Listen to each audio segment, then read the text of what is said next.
आखिर क्यों नहीं चाहते लोग बेटी?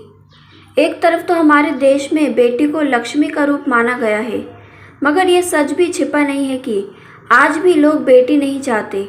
अगर पहला बच्चा लड़की होती है तो कहीं ना कहीं आस होती है कि पहला बच्चा बेटा होता तो अच्छा होता।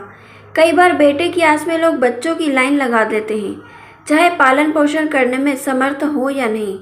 आज भी लोग पुरानी कुरीतियों को छोड़ नहीं पा रहे हैं, जैसे कि बेटा वंश बढ़ाएगा, बेटियां तो पराई होती हैं। देश की विडंबना, यह हमारे देश की विडंबना नहीं तो और क्या है कि हमारे देश की बेटी बचाओ बेटी पढ़ाओ जैसे कार्यक्रम चलाए जा रहे हैं। क्यों बेटी बोझ बन गई है? दरअसल बेटी हो या बेटा, माता पिता अपने हर बच्चे से बराबर प्रेम करते हैं, मगर बेटी पैदा होते ही माता पिता को अनेक चिंताएं घेर लेती हैं, जैसे कि उसकी सुरक्षा की चिंता होने लगती है। अगर अच्छा पढ़ा लिखा दिया तो एक अच्छी जॉब लग भी गई तो उनसे कोई उम्मीद नहीं कर सकते, क्योंकि वो तो दूसरे के घर चली जाएगी। जैसे जैसे बेटी बड़ी होती है माता पिता की नींद उड़ जाती है। उसके घर से बाहर निकलते ही उसके घर आने तक वो चिंतित रहते हैं कि कहीं कोई ऊंच नीच ना हो। अगर किसी की बेटी ने अपनी मर्जी से दूसरी जाति में शादी भी कर ली, तब भी लोग माता पिता और उनके दिए गए संस्कारों पर ही उंगलियां उठाते हैं। अगर माता पिता के पास पर्याप्त पैसा नहीं है तो वो दहेज के डर सताने लगता है। पहले पालन पोषण, उसके बाद दहेज, और ये सब करने के बाद भी उन्हें मुक्ति नहीं मिलती। एक पुरानी कहावत है जिसे नियम बना दिया गया है, लड़की वालों को तो झुकना पड़ता है। एक बार बेटी को विदा करने के बाद अपने ही घर में उन्हें बुलाने के लिए उन्हें परमिशन मांगनी पड़ती है। आखिर क्या बेटी पैदा करके माता पिता ने कोई गुनाह किया है? दोस्तों, आज भी हमारे समाज में नारियों का सम्मान नहीं है। एक तरफ सब बड़ी बड़ी बातें करते हैं और दूसरी तरफ उन्हें कमजोर बना दिया गया है। हर नारी तो पीटी उषा, मेरी कॉम, इंदिरा गांधी नहीं बन सकती। तो क्या जो घर में रहती है, घर संभालती है, उसे कभी न्याय नहीं मिलेगा? आज जरूरत है बेटी और उसके माता पिता को मजबूत बनने की, नारी को स्वयं अपने अधिकारों के लिए आगे बढ़ने की। एक नारी को इस समाज में जिस दिन सम्मान मिलने लगेगा और देश से जिस दिन ये कुरीतियां खत्म हो जाएंगी, उस दिन हर माता पिता को बेटी पैदा होने पर गर्व होगा। आज समाज में ऐसे भी लोग हैं जो इन कुरीतियों को नहीं मानते, उनके खिलाफ हैं। मैं उनको धन्यवाद देना चाहूँगी। कई घरों में नारी को सम्मान मिल रहा है, मगर ऐसे लोग और ऐसे घरों की संख्या बहुत कम है। गांवों में आज भी बेटी और बेटा में फर्क साफ देखने को मिलता है। देश तेजी से बदल रहा है। मेरा प्रयास है कि मैं इस बदलाव के लिए कुछ मदद कर सकूं। माँ चाहिए, बहन चाहिए, पत्नी चाहिए, फिर बेटी क्यों नहीं? बेटी है कुदरत का उपहार, मत करो इसका तिरस्कार। बेटी बचाओ, बेटी पढ़ाओ, आदर्श माँ बाप कहलाओ। जीना है उसका अधिकार, बस चाहिए आपका प्यार। आपकी लालसा है बेकार, बिन बेटी के ना चले संसार। ऐसा कोई काम नहीं जो बेटियां नहीं कर पाई हों। आप अवसर दे तो वो आसमान से तारे भी तोड़ लाएंगी।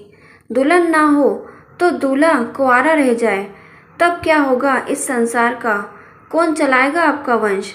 ये सवाल किसी एक बेटी का नहीं है, ये हर वो बेटी समाज से सवाल कर रही है जिसे जन्म लेने से पहले आप मार देते हो। क्या कसूर होता है उसका? इतना ही नहीं, वो बेटी भी आपसे सवाल कर रही है जिसे दुनिया में लाते तो हैं, पर उसके साथ आपका व्यवहार विभेदपूर्ण होता है। आखिर बेटियां भी इंसान हैं, उसे भी जीने का हक अधिकार है, ना आधा ना कम। उसे भी बेटे के समान प्यार दो। हाथ में झाड़ू नहीं कलम दो, चूल्हे का धुआं नहीं शिक्षा का प्रकाश दो। आज की बेटियां सीता नहीं हैं जिसे शक की वजह से राम ने त्यागा, या जिसे अपनी पवित्रता सिद्ध करने के लिए अग्नि परीक्षा देनी पड़ी।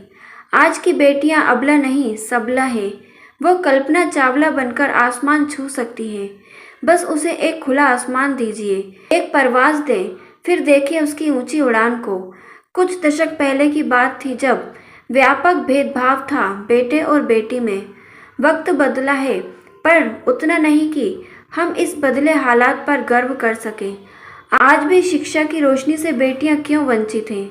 बेटी को लक्ष्मी कहने वाली परंपरा में बेटियों को क्यों बेचा जा रहा है? क्यों बहुएं दहेज की बलि देवी हैं? क्यों नर रूपी हैवान अपनी हवस का शिकार बेटियों को बना रहा है? संचार माध्यम में हर रोज इनसे जुड़ी घटनाएं हमें डराती हैं। ये भी सच है कि ऐसी घटनाएं संचार माध्यम तक पहुंच भी नहीं पाती होंगी। कब ये समाज एक नई सोच के साथ आगे बढ़ेगा? कब बेटियां सम्मान के साथ जी पाएंगी? कब उन्हें उनके हिस्से का हक मिलेगा? कब वो बिना डर के कहीं भी जा पाएंगी? ये सारे सवाल हम बेटियों के हैं। ये तो स्थापित सत्य है कि नर और नारी दोनों का महत्व समान है। शिक्षा का कार्य व्यक्ति के विवेक को जगाकर उसे सही दिशा प्रदान करता है। प्रगति का माध्यम शिक्षा है और इसी से बेटियों को वंचित किया जाता है। विश्व संघर्ष को जीतने के लिए चरित्र शस्त्र की आवश्यकता होती है। यदि नारी जाति अशिक्षित हो तो वो अपने जीवन को विश्व की गति के अनुकूल बनाने में असमर्थ रहेगी। एक नारी अगर शिक्षित होती है तो वह एक परिवार, समाज, देश को आगे बढ़ाने में सहायक सिद्ध होती है। वो कंधे से कंधा मिलाकर आगे बढ़ना जानती है। विश्व की आधी आबादी नारियों की है और इस आधी आबादी का कुछ हिस्सा ही शिक्षित है, बाकी अशिक्षा के अंधकार में जीने को बाध्य है। रूढ़िवादी परंपराओं और कुरीतियों का अंत होना बहुत ज़रूरी है। नारी पुरुषों से आगे नहीं बल्कि उसके कदम से कदम मिलाकर चलना चाहती है और इसके लिए उसे अवसर प्रदान करना ही होगा। तभी एक सुंदर स्वस्थ समाज की स्थापना हो सकती है। जब किसी लड़की की तुलना लड़के से की जाती है तब यह लड़की के साहसी होने का प्रतीक होता है, लेकिन अगर किसी लड़के की तुलना किसी लड़की से की जाती है तब लोग उसका मजाक उड़ाना शुरू कर देते हैं। लोगों को लगता है कि नारी कायरता और कमज़ोर होने का प्रतीक है। भारत को 1947 में आज़ादी ज़रूर मिल गई, लेकिन समाज का एक बड़ा हिस्सा अभी भी गुलामी की तरह जी रहा है। ज़रा आप खुद ही सोचिए, जो स्त्री एक नया जीवन देने की क्षमता रखती है, क्या वो वाकई में कमज़ोर हो सकती है? जब हमारे घर में लड़का जन्म लेता है तब हर तरफ खुशहाली छाई रहती है, लेकिन जब लड़की का जन्म होता है तब कुछ लोग होते हैं जो मुंह फुलाने से पीछे नहीं हटते। उन्हें क्या पता कि झांसी की रानी पीवी सिंधु, इंदिरा गांधी, सुष्मिता सेन, भावना कंठ और सुषमा स्वराज से लेकर रक्षा मंत्री के पद पर निर्मला सीतारमण की नियुक्ति होना क्या दर्शाता है? शायद इन लोगों के पास आंखें तो हैं, लेकिन ये देखना कुछ नहीं चाहते। इन सभी को माँ चाहिए, पत्नी चाहिए, बहन चाहिए, फिर ना जाने क्यों बेटी नहीं चाहिए। लोग कहते हैं लड़कियों के प्रति समाज में बड़ी कुरीतियाँ हैं। हम कहते हैं सरकार दहेज प्रथा हटा क्यों नहीं रही पूरी तरह? सरकार, क्या सच में सरकार कुछ कर सकती है अगर हम खुद ना चाहें? हम कहते हैं कि यह एक अभिशाप है, लेकिन अपनी बेटी के लिए दहेज के पैसे उसके जन्म से ही इकट्ठा करने लगते हैं। हैरानी तो ये देखकर होती है कि देने वाले दहेज लेते समय इसे एक बुरी आदत कहते हैं, लेकिन दहेज लेते समय उन्हें ज़रा भी हिचकिचाहट नहीं होती है। अगर हम ये पैसा उनकी पढ़ाई के लिए लगाएं तो शायद वो अपने पैरों पर सफलतापूर्वक खड़ी हो सके। तब शायद एक 50,000 कमाने वाले लड़के और 50,000 कमाने वाली लड़की को समाज बराबर समझे। घर बाहर की दोहरी जिम्मेदारी निभाने वाली महिलाओं से ये पुरुष प्रधान समाज चाहता है कि वो अपने आप को पुरुष के सामने दोयम दर्जे पर समझे। प्राचीन काल से देखा गया है कि समाज त्याग की उम्मीद केवल स्त्री से ही रखता है। आपको सीता जी की अग्नि परीक्षा तो याद ही होगी। अभी भी उन लोगों की कमी नहीं है जो समझते हैं कि त्याग करना महिलाओं का ही काम है। देखा जाए तो लड़की जन्म लेने के साथ ही त्याग करना शुरू कर देती है।